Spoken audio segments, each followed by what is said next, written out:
with fire, put it out with water, but now you're drowning. There's been a whole lot of trying, whole lot of crying, whole lot of telling me I should be dying or be like you, but I don't wanna be like you. There's been a whole lot of trying, whole lot of crying, whole lot of telling me I should be dying or be like you, but I don't wanna be like you. 'Cause I could do better. I could do better. I could do better than that. And you should know better. You should know better. You should know better than that. You're telling me I should go places. You're telling me that I'm too lazy. You are the one that is going crazy. Yeah. 'Cause you can't even hold your own, but you always know what's wrong with everyone else. How is that? You gonna have to call your friends, tell them that you're gonna be late, 'cause I'ma need you to explain. There's been a whole lot of trying, whole lot of crying, whole lot of telling me I should be dying or be like you, but I don't wanna be like.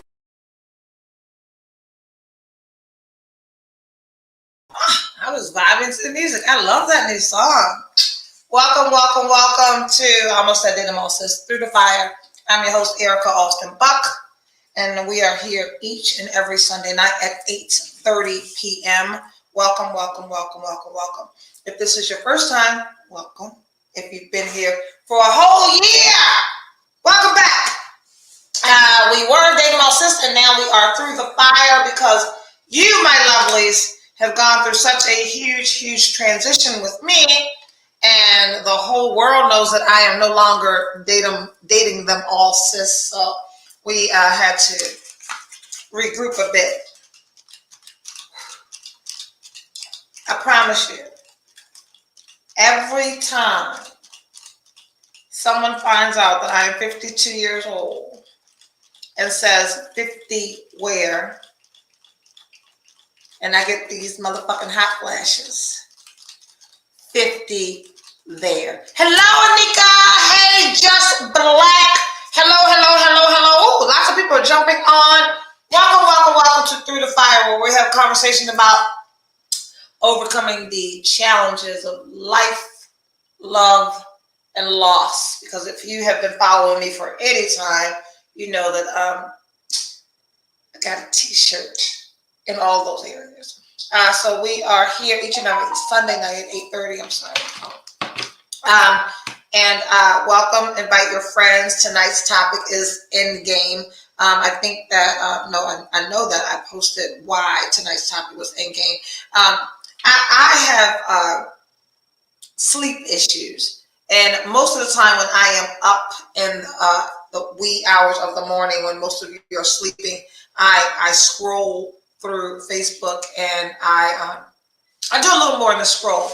I snoop, I lurk, I investigate, I look at comments, and I hit the people who's commenting. I go look at their page, and I do all kinds of shit. Same shit y'all be doing.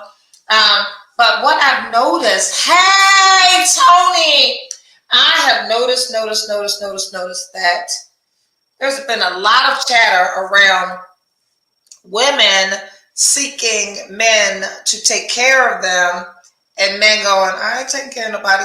I don't know why my cameras are so high, so give me a moment. A little better? Okay, yes. It was like, that was weird. Now top of my head's cut off, so maybe I'll slide back some. And bring my microphone with me. All right, still can't see the top of my head. Good. I know how to, I'll sit like this when my wig needs to be done and my lace is lifted. Good evening, winner. Hello, Pamela Brooks. You know what? So we're going to treat my podcast kind of like a Patreon page. Like, I'll give you guys inside information that I don't post on my Facebook page, because people are really fucked up when they think that I post everything. I post a lot, but I certainly don't post everything. So you guys are aware that I post when I win. I don't post when I lose. So if you are looking at my motherfucking post going, whoa, I'm going. I was just telling Andrea, my producer, before the show started, that one, I haven't been to the casino for about 3 weeks. I am really good at when I say I'm not going to go, I'm not going. Seven. Are you guys now familiar that my boyfriend's name is Seven? His name is Seven. So now when I say Seven, you know who the fuck I'm talking about. So always, I'm gonna give you some money the next time you go, bro. So Seven, when you guys know that one of the first boxes that Seven checked was because our vices match, right? So Seven gambles. I play slots, and Seven he shoots the crap table. And if you have a vice and you're in a relationship with somebody, you gotta hide what you're doing or be sneaking around. That's probably not the person for you. So Seven shoots crap, and I saw. I wish Kelly was here. Kelly, like you guys are always commenting on my page. Take me with you. Next time you go, take me with you. I want to go with you. Take me with you. And Kelly was the first person to comment yesterday that she said people that gamble don't like people tagging along with them. I'm like, thank you. One, for me, my trips to the casino are my little reprieve, my time by myself, my little relaxation and rest. I'm chilling. And I'm financing my own experience. So if I go with you and you broke, you gotta give me money. I gotta give you money. Look. So if your friends don't understand the policies and procedures around hanging out with somebody to gamble, you don't want to do what you. And the people in your circle need to gamble at your caliber. So if you are someone who takes $100 to the casino and you play 50 cents on a little penny machine, we are not the same.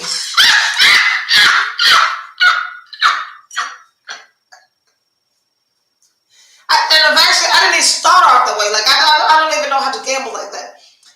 So when I go to the casino, I must have at least $1,000. I don't go to the casino with less than $1,000.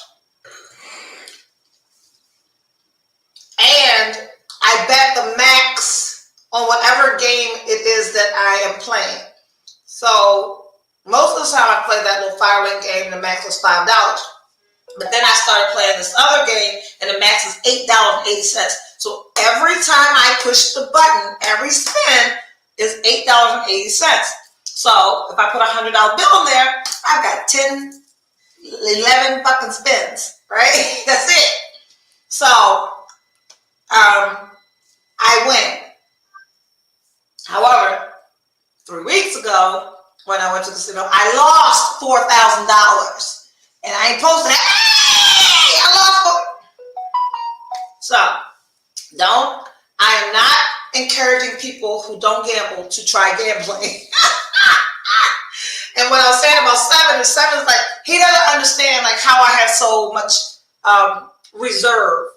He doesn't understand my diplomacy, my ability to say, I ain't gambling tomorrow. He's like, I've never met somebody that gambles the way as you gamble, the way that you gamble. Because I ain't going, nah, I ain't feeling it. But yesterday, people, I hadn't been 3 weeks, a month, and I called. When I get the feeling, I listen. Spoken like a real gambler. So yesterday, I got the feeling, and I was doing something productive in my house. When I tell you, if the feeling hits me, I'm like, fuck that shit, I gotta go. So I don't know what I was doing in my house. Oh no, I was chilling. I just posted a picture of you guys. I said, that's why you can't believe everything you see on social media. I just posted a picture of the hookah in my wine glass, and I was watching Love is Blind.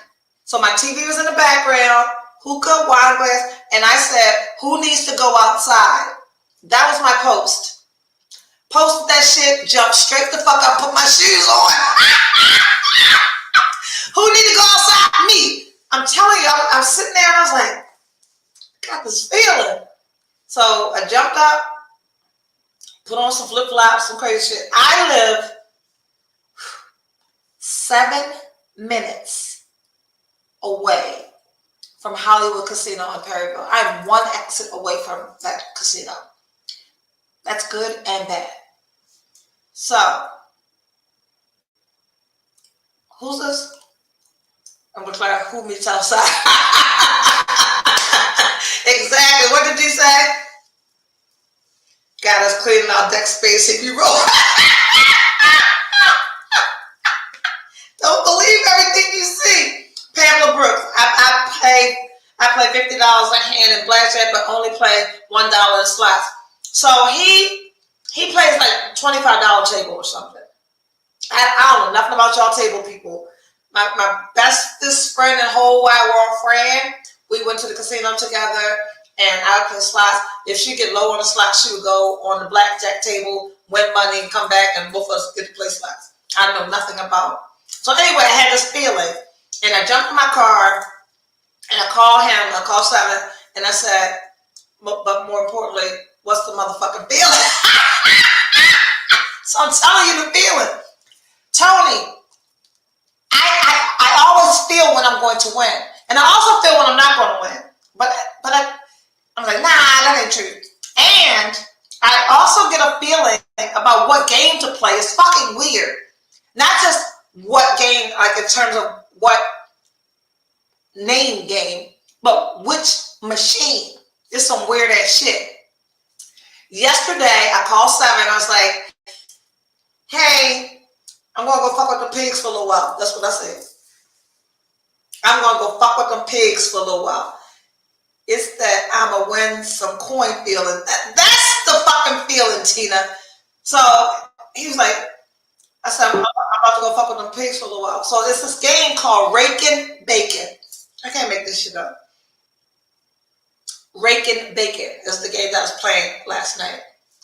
Not only was I playing Raking Bacon, and I knew that I was going to play Raking Bacon, I didn't even go to Firelinks. Firelinks is the game, and when you guys see me winning all those big jackpots, it's always been Firelink. I got a feeling about these fucking pigs yesterday. Call him. I'm going to go fuck with these pigs for a little while. His response was, good luck. Which is why it's very important to get someone whose vices match yours. So if I was dealing with someone who didn't gamble or didn't approve of gambling, I would have said, hey, I'm about to run to the grocery store.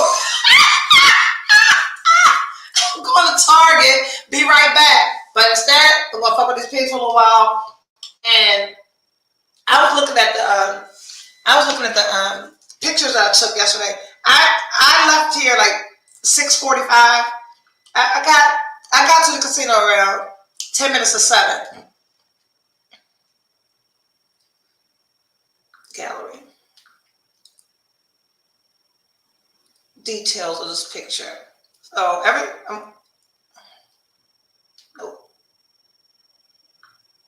details. The first, I got there 10 minutes to 7. I won $2,700 at 7:09.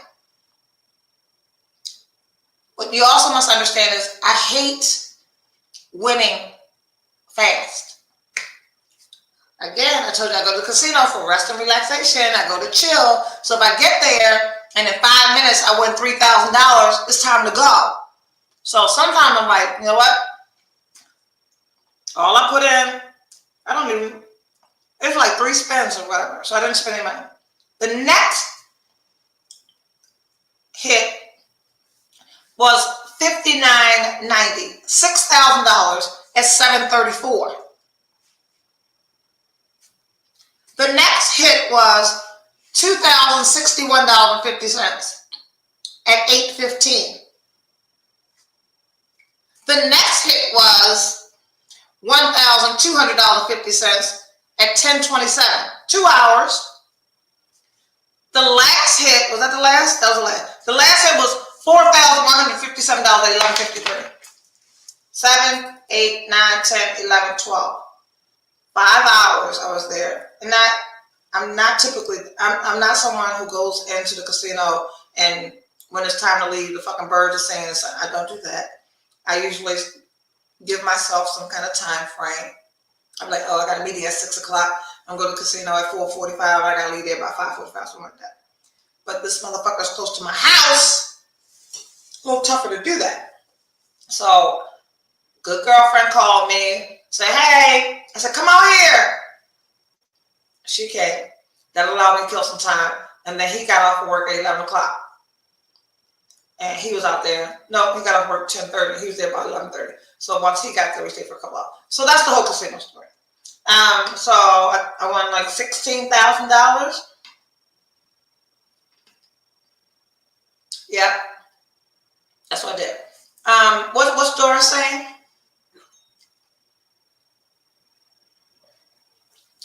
When I tell the truth about where I'm going or where I'm at, I do better. Absolutely. Yeah.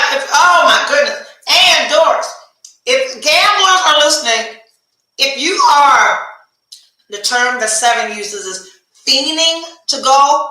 I don't get that feeling. I don't know what that is. 7 table people shooting craps. They get this urge and they gotta go. Don't ever go on that shit. Don't ever go. I need to not go when I know I'm going to lose. I'm telling you, I get some premonition or something like, it's not going to be a good day. And it's always been a bad day every time I do that. What in the hell, bro? 16K in 12 hours. Not sure that meets your minimum fee per hour. It wasn't 12 hours. It was 5 hours. 16K in 5 hours. Absolutely. So, what we'll do, because we're having conversations about overcoming the obstacles of love, life, and loss, I will recap my week for you guys, because I don't know why y'all give a fuck what's going on over here, but you do. So, it's been a great week, actually, and time to go shopping. Oh, no. So, I'm glad you said that. I can't make this shit up. Where the camera at? That's my girl. This is my bitch right here. I am so proud of the mother and grandmother that I am. Because when I was buying furniture and doing all the stuff for the house, Carrie and her 19-year-old self said, I know your savings must look really good right now. Well, Carrie should be tracking that because she's waiting for me to fucking die and leave it to her. But that's what my 19-year-old said to me. Oh, your savings should look really good right now because, Tony, if I'm spending, it's the direct result of me having 3 times the amount on hand to purchase whatever it is I'm purchasing. I saw you post a Build Bag Saving Project. Absolutely. And those bags, I have to have 3 times the amount that it costs for that bag for me to be able to buy one. I don't buy bags, shoes, stupid shit on credit. That's debit. That's my money. So I've got to have 3 times that much. And we'll talk about money, because that's a challenge of life, right? And then this morning, Aiden was in the kitchen cooking breakfast. Aiden, my granddaughter. And I said, Aiden, guess what? And she said, what? And I was fanning myself with the stack of money, right? Okay. And in the end, because somebody also asked me, did you put it all back? I don't put it all back. I'll put, if I win like $1,500, something little, I may put that back. But big money, I take that shit home. So I was fanning myself with money. And Aiden says, I know you're going to put a lot of that in your savings. Aiden is 15. I'm so proud. I'm either proud or afraid. Why are these motherfuckers worried about how much money I'm saving? Right. Tony, about shopping. Now back on the topic. Why don't we need our partners to take care of us again? Thank you, Dee. Tonight's topic is, and that's good timing, right? Tonight's topic is endgame. And so what's your endgame? And the reason that this topic is important to me is because there's 2 things. So I've got a really good friend, and she's on one side of the spectrum. I'm on another. I introduced her to someone, and if you guys probably saw me post about the 32-year-old single man. Y'all bitches came out for that post. That was a full-time job. I started charging a matchmaker fee. I posted that profile of that young man, and all the old bitches came roaring. I was forwarding him pictures. I'm like, yo! So in complete transparency, me and him, he and I have been Facebook friends for quite some time because we don't. What's that? I take care of myself. Now my love language is touch me and buy me shit though. Tony, we all the same. Tony, what's your birthday? That's exactly my love language. Touch me and buy me shit. Not necessarily in that order. However, it's a big difference between touch me, buy me shit, and pay all my bills March 5th. That's interesting. And don't get me wrong. One, let's for complete fucking accuracy. What I'm not is a pick me. Ain't never been, ain't never gonna be. Pick your mama. I'm not a woman that curbs me, slights myself for a motherfucker to see me, hear me, pick me. That ain't me, ain't never been me. Pisces, we the best. No, Capricorns are the best, but it's great that you feel that way about yourself. So I just want to get that out of the way. And so what is your end game? So if you have been a part, I don't know what's going on. I've got carpal tunnel. It's not funny.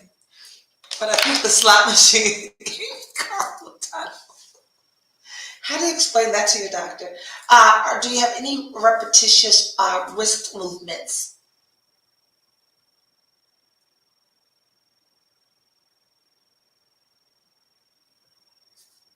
Slot machine. Let me find out this motherfucking slot machine that gave me carpal tunnel. That's fucked up. Anyway, what's your end game? Need to be taken care of is different from being with someone who needs to take care of you, is it? Need to be taken care of is different from being with someone who needs to take care of you. That is different. Codependency exists because someone needs to be taken care of and someone feels the need to take care of people. That's what codependent relationships are. I am needy and I'm with someone that needs to be needed. Right. I want someone who compliments me. I don't need and want a man to take care of me like I'm a damsel in distress. There's nothing wrong with a man doing his part, but expecting it now. Okay, Tony, now tell me how old you are, if you don't mind.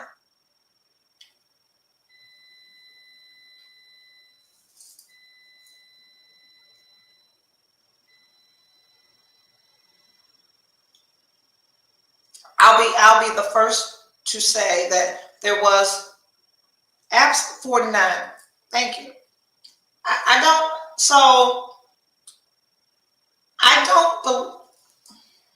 for me, carpal tunnel and COPD from my fucking vices. Bitch is hacking from hookah and wrist hurt from slot machine. But y'all follow me though. And I'm always gonna tell you the truth. Motherfuckers walk around here acting like life is a box of chocolates. Anyway, at 49, I'm 52. At 40, nope, I did not want someone to. I believe my own personal experience, and I'm not shunning anybody. Baby, if your goal is to find a man that's going to pay all your bills, buy your wigs, take you on shopping sprees, fly you in and out, if that's your goal in life, if you praying, I'm praying. If you like it, I love it. If that is what you want for yourself, I want that for you 10 times as much. I am not someone that is knocking anyone's pathway to success. However, I remember when I was probably about 35. And I say 35 because, one, I got clean at 26.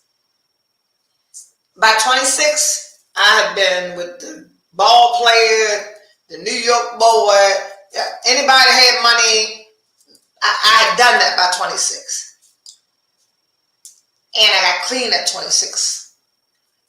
So I give myself a good 10 years, 9 years. Around 35 is where I initially became 100% totally self-sufficient. What's Tina saying? As strong women, we take greater pride in providing for our own needs. Leave that right there. And that's exactly where I'm going. So by 35, I began accomplishing my financial goals. My career path was set. I was doing the things that I before had expected others to do for me. And what I found out, because around 35, yes. How old are my boobs? How old are my boobs? My boobs are about 14. That's adding up. Because my boobs was my last relationship with someone that was for financial gain. Financial and physical gain. So this relationship paid like $12,000 for my boobs, right? And I think my second Louis Vuitton bag, like my first red bottoms, all that superficial material shit that equates to some financial success or something, I started getting all that bullshit about 14 years ago. And in this relationship, I also discovered, ladies, when you lead with needing or wanting someone to provide for you financially, you inevitably will find yourself wondering why you're being treated like a thing. That is what happened to me. When men with money have access to you,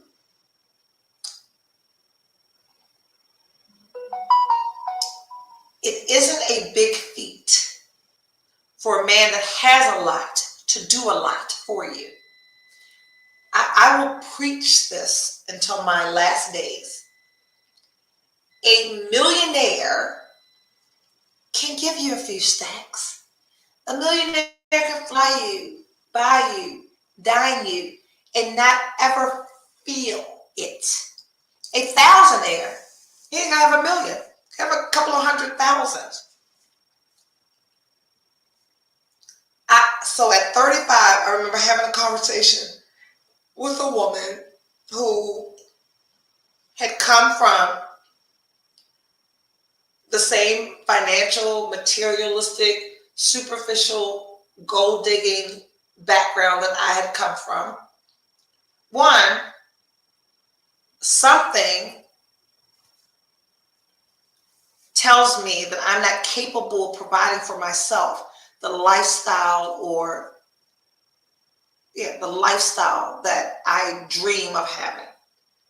Something in me tells me that I am not capable of providing my own safety and security financially. And it could very well be watching our parents mismanage. I don't know where you are from. I did not come from a household where my mom taught me to save. I come from lights being turned off, evictions, free food, lack.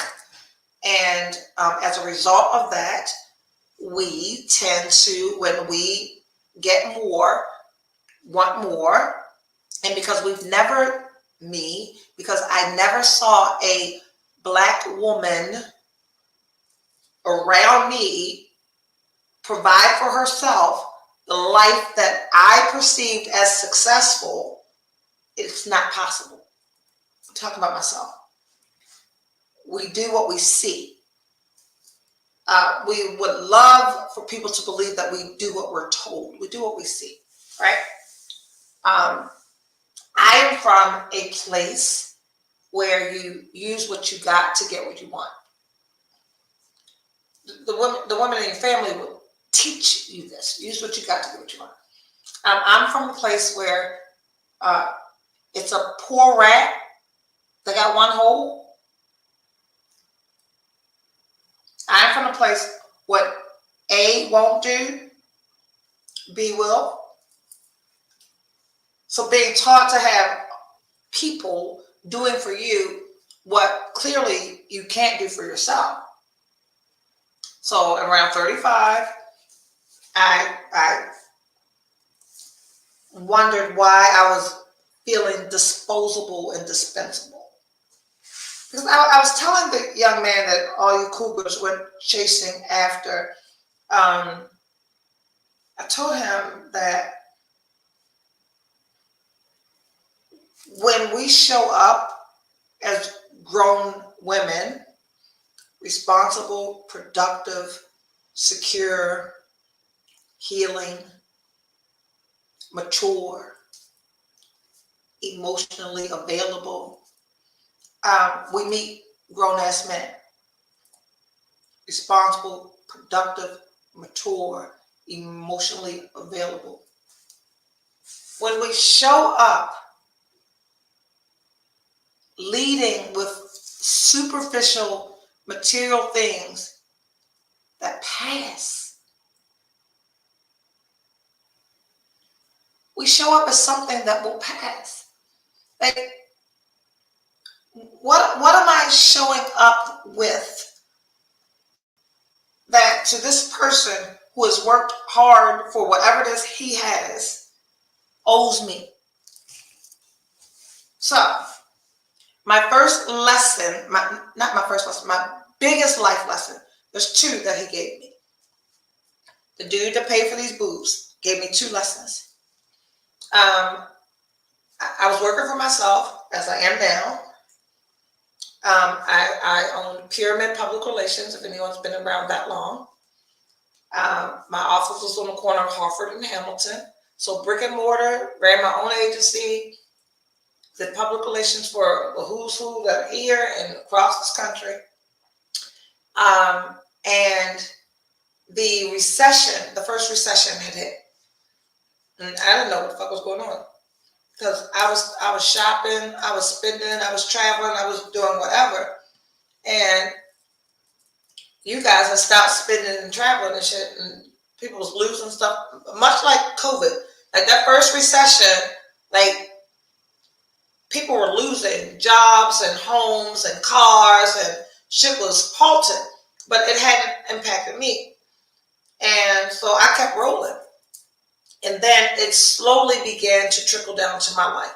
And as a publicist providing public relations, what I now know is public relations is a luxury. When companies, personalities, people are combing through their budget for something to cut, they don't get to public relations and go, oh, we need to keep that. They always get to me and like, So this entrepreneur shit has always been, I am dispensable and disposable, right?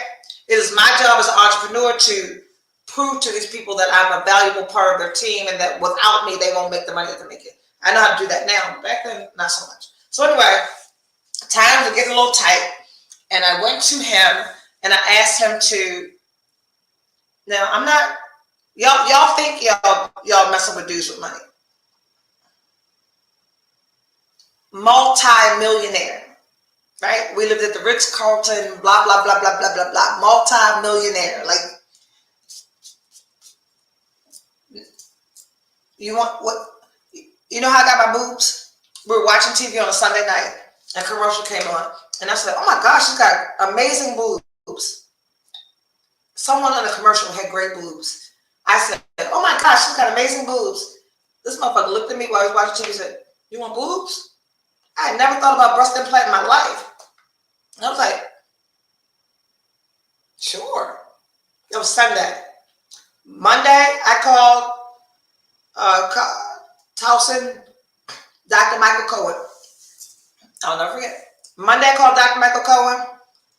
Tuesday, I had a consult. Wednesday, I had $12,000 boobs. I don't know who you're dealing with or what kind of money y'all talking about, but that's what I'm talking about. When Andrea went to dental assistant school, she had an outstanding student loan. I sold 4 pair of shoes to get her debt free. That's the shit that he bought me. Woo! You see me glowing, baby. Anyway, the 2 biggest lessons of my life that this multimillionaire taught me. The recession happened. Shit was slow. I asked him to pay my mortgage for me.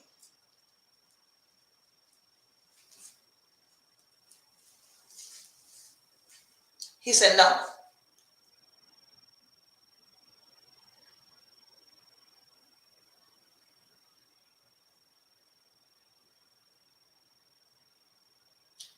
Multi-millionaire. Buy boobs. Buy cars. Had 3 cars paid for. Buys what he wants to for me with his money.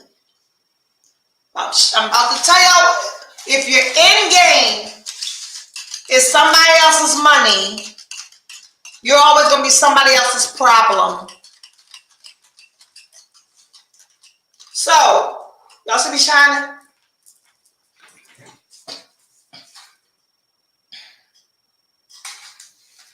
Did y'all notice my fan?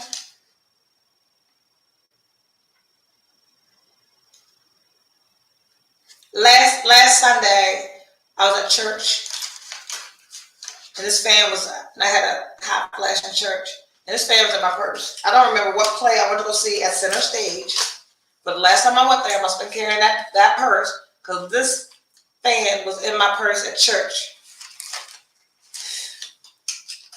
You want to feel like a $2 whore in church on Easter Sunday? Pull out a fan.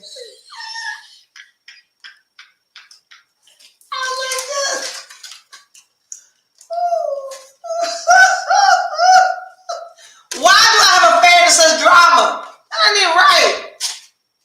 Anyway, Michael told me no, he was not paying my mortgage. But yes, he'll buy Hooters. And what he said to me was, if you worked a regular job, and name some regular jobs, like if you worked at Macy's, if you worked at the grocery store, if you worked at a car wash or a restaurant, and you asked me to help you pay your mortgage, I would say yes immediately. But you are a business owner, an entrepreneur. And if your business isn't paying your bills, it's not a business, it's a hobby.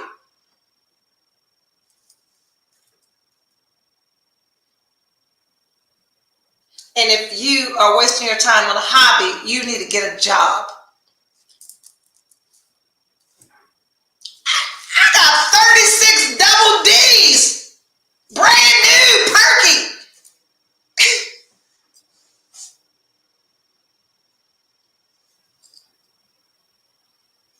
And I remember walking, because we were in his living room, and I was going to go take a shower. And I remember being in that shower. Initially, I was devastated. Hey, how the fuck you not gonna pay my motherfucking mortgage? And in the shower, I remember his words resonated with me, and understanding that people can do with their money whatever they want to do with their money. And if they want to, like somebody used to, back before y'all was doing this, like somebody used to come to the Ritz-Carlton in the condo and fucking do my weave with, like, remember when Indian virgin hair was like $1,000 a bundle? Like, He was paying for like $2,000 weaves and wouldn't pay my mortgage. So I remember, so back to the conversation with the girl when I was 35, and I said to her, because she was like, I'm not getting me somebody that's going to do this, that's going to do that. And I said, I said to her, the day that you are able to provide for yourself what you keep expecting these men to provide for you, you will feel so much better about yourself. You will make different decisions about the men that you're picking. Because money will make a motherfucker fine. Money make a little dick decent.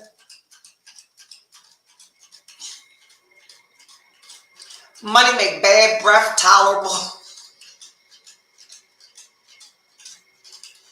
Money make receding hairlines distinguished.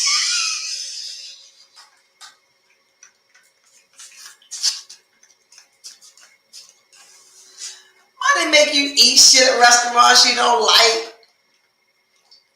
Money make you laugh at jokes that ain't funny.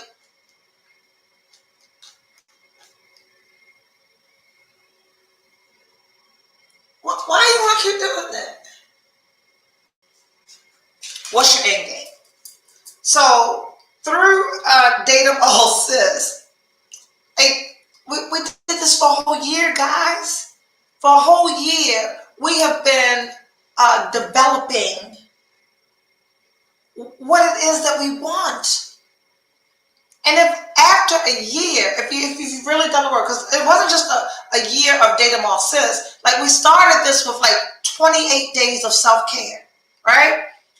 Throughout the entire year, I have encouraged all of us to be engaged in therapy because we've all got trauma. Dread. Money makes many ignore. What? We've laughed and joked about red flags. Money will make red flags fuchsia. Money will make you looking for shoes that match the fucking flag because you're going on a trip. Look, money you will allow people to speak to you differently when his income is how your mortgage is going to get paid. The color of green can cover all gray. Girl, what gray? Have you oohed and eyed? Ooh, ah. Why do you want to live like that? So for people who believe that their end game is not romantic, like why are you dealing with another person?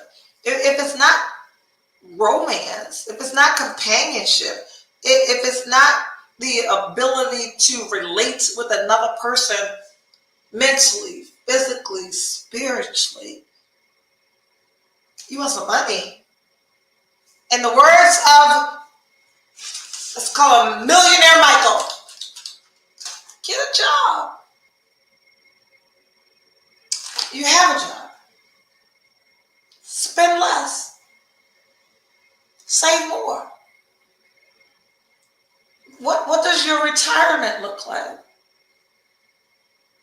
Because people can say what they want about every goddamn bag I own. Let a hardship occur.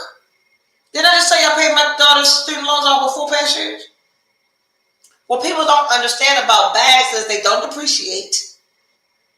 And if I just made the decision to sell a $3,000 bag today, I can sell it for $3,000. And depending on the rarity or what season, I can sell it for more. That's a different conversation for a different day. What's your end game?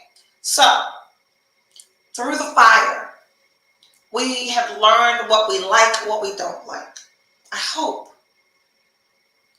And I hope that you are, if you are, man, even over 30, like seeking somebody to pay your bills and take care of you in your 20s may very well be acceptable.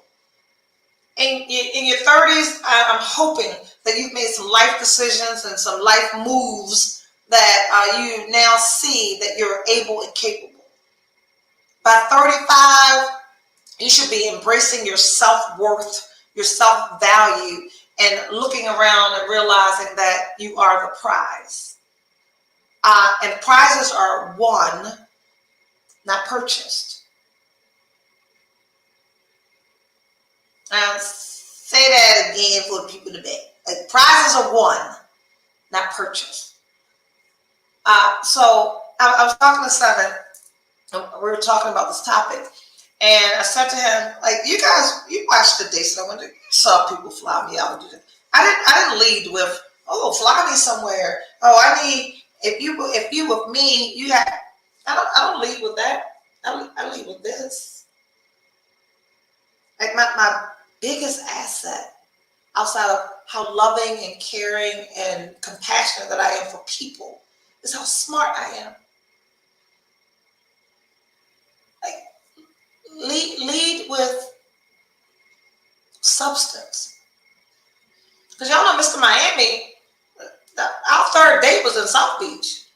Our first day we went to dinner, and because I'm smart and I'm genuinely engaged, like I gave everyone the benefit of the doubt, because what I did through dating them all sis was understand that I am the common denominator. And what I also understood through dating all sis was my picker needed some adjustment. Because when I am picking and I am fragile and I'm broken and I might pick someone to fix me. But if I'm in this healing journey and I feel better about myself and I'm capable of taking care of me, I am capable of taking care. For every single person that thought, oh Lord, that's a wonderful marriage. They bought a big old house. I'm still here.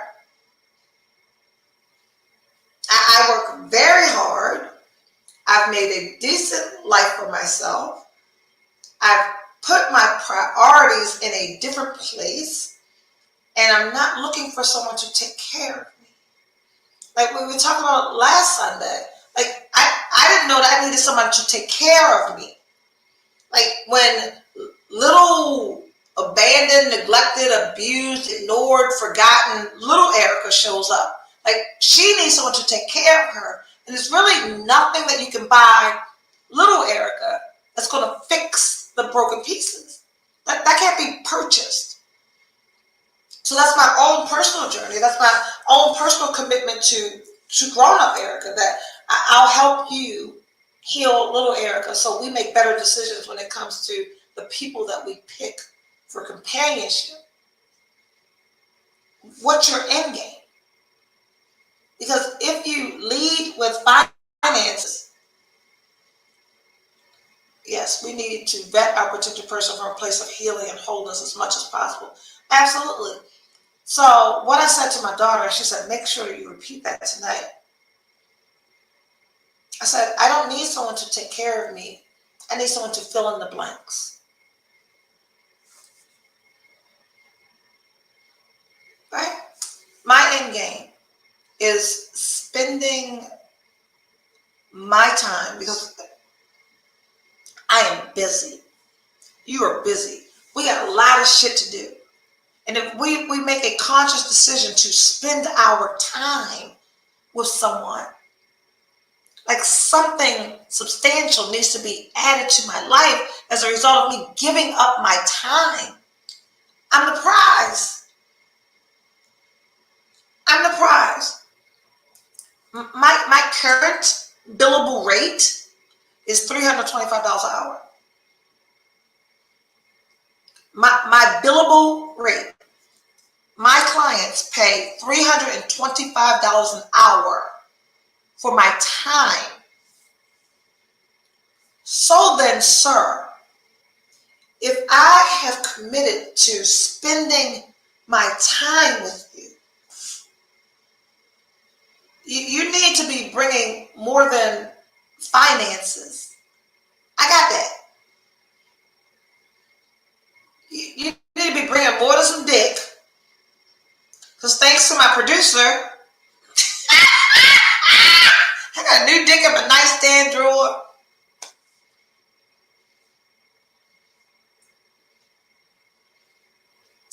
You need to bring more than one to parade me around. What's your end game? So I've told you guys many, many times that what I was looking for was companionship. I wanted the person that I wanted to spend time with, right? I wanted the person that wanted to spend time with me. I wanted the person that found me important enough to say, you know what? No, I can't do that today because I'm doing this with Erica. You can't buy that. Now, if you are still seeking the person that says, nope, I'm tied up, going to be tied up until next Thursday, 7 o'clock, but I'm going to send you a couple of $100 for you to go to the fucking spa. That's cute. But people with money can do that. And if they're sending you to the spa, the person enough people to the spa. I'm important enough to me to want to be important enough to you, right? So, I take care of myself. I'm capable of doing whatever I need to. Capable. My daddy told me, either get yourself a person that can fix shit or has enough money to pay somebody to fix shit. That's a simple advice. Thank you, Dad. Excuse me, sir, can you fix this? What's going to cost $1,200 to pay somebody? Here's my card. So when I tell you that I'm not seeking someone to take care of me, but I do absolutely need somebody to fill in the blanks, because I might have a bad motherfucking week at the casino. And I've also told you guys about all of the spending restrictions and cash limits and ATM limits and all the stuff that I put in place to protect myself from me. So I told you about my 3 friends, and like I say, hey bitch, you got $1,000 till tomorrow, but over my spending limit. A couple of weeks ago, I posted a picture of Roto-Rooter outside this window because this plumber was in my house with some more bullshit. And though my insurance company reimburses me, I gotta pay up front to get this shit done. So I've been paying. And I called him and I was like, Roto-Rooter's on the way. The minimum charge is going to be blah, blah, blah. At the worst case scenario is $1,200. I ain't got it. We got off the phone and he texted me a picture of his card. I don't need nobody to take care of me. I need someone to fill in the blanks. Do you know how good it feels for someone to do something for you when you are the person that does something for everybody? I was driving home the other day from work, and I don't know what the fuck I wanted. Nothing important, but he had called just checking in. Hey, blah blah blah blah blah. He was like, okay, I'll talk to you later. See you later, whatever. I was like, hey, can you send me $100? He was, yep. By the time I closed my phone, cashier said, ching, ching, ching, fill in the blank. So when I was discovering what my end game was, I said to you guys that, because initially I thought I needed someone that made as much money as I do or more. And I said that. I was married to someone who didn't make as much money with me or more. But I married that person because he was the biggest, most supportive person on the planet. End game. I do a lot.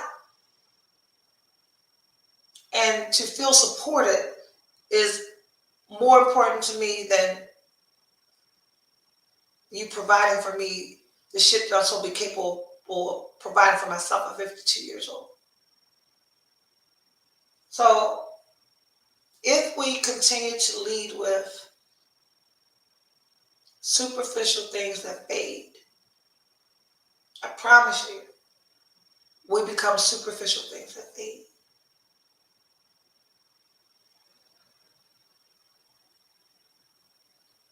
So your challenge for the week is to ask yourself what's your end game. And not just what's your end game, but why. Because the hot flash is flashing. I'm gonna care less about dick.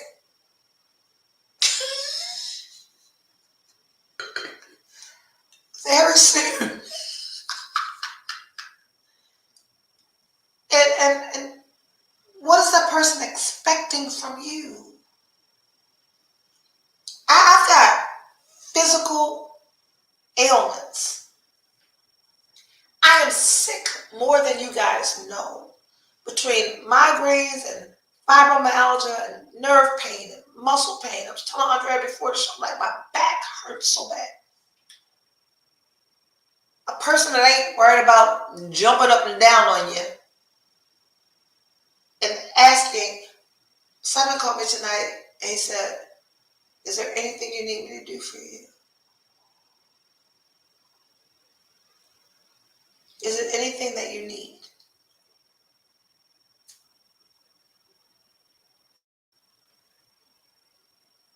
No. What time you get off? I need you to be here as soon as you get off. I was watching, in closing, We Love 7. I was watching Love is Blind. And so they've never seen each other, right? And the girl's saying, oh my God, I just hope that he's attractive. Just attractive enough for me to want to put my face on his face. Last year, if y'all said that, I just got goosebumps saying, I just want to put my face on his face. What's his tax bracket got to do with that?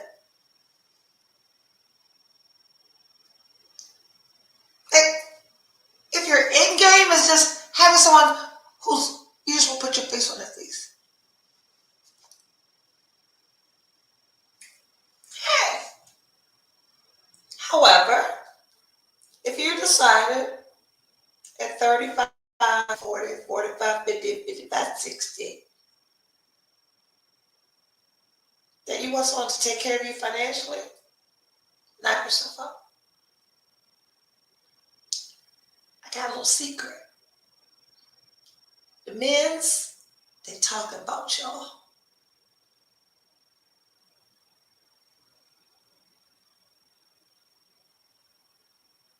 They talk about you.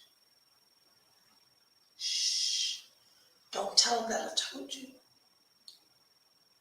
That they'll really do anything for a woman that adds value to their life and that's capable of taking care of herself. Because in the end, they can do whatever they want to do with their money. And if you have made yourself dispensable and disposable based on your need for financial gain, somebody else's hard-earned money, hold tight, because you just might be dispensable and disposable. 9:29, baby. This week's challenge. What's your end game? What are you looking for? How are you positioning yourself to get it? And why is it that that's what you want? I want someone to sit out there, that's my porch, in the matching rocking chair. I want somebody when I say, whoa, the hot flash is flashing. Hey, baby, baby. I might be Roto-Rooter, and it's like fill in the blank. So next Sunday, 3 to 5, conversations about overcoming the obstacles of life, love, and loss. I'm your host, Eric Austin Buck. Have a great week.